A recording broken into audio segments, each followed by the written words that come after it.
حضور اکرم صلی اللہ علیہ وسلم نے فرمایا جب دسترخوان پر گری ہوئی چیز اٹھا کر کھاتا ہے اللہ تعالیٰ اس کی اولاد حسین اور جمیل پیدا فرماتا ہے۔ اگر کوئی لقمہ گر جائے تو اٹھا کر صاف کر کے کھانا۔ لقمہ کر دو، اتنا بڑا لقمہ نہیں، ایک دانہ بھی گر گیا تو کیا کرنا؟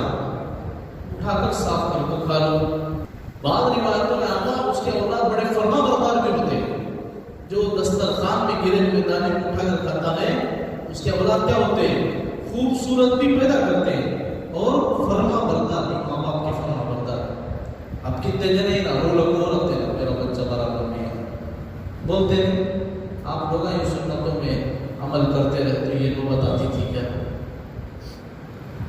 دیکھو حضور اکرم صلی اللہ علیہ وسلم نے فرمایا جو دسترخوان پر گری ہوئی چیز اٹھا کر کھاتا ہے اس کی اولاد حسین اور جمیل پیدا ہوتی ہے اور اس سے محتاجی دور ہوتی ہے، اس سے غربت دور ہوتی ہے، اس سے غریبی دور ہوتی ہے، اس سے محتاجی دور ہوتی ہے۔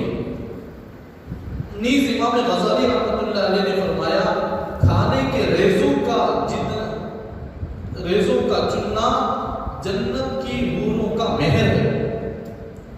دسترخوان سے گری ہوئی چیز کا اٹھا کر کھا لینا جنت کی حوروں کا مہر ہے۔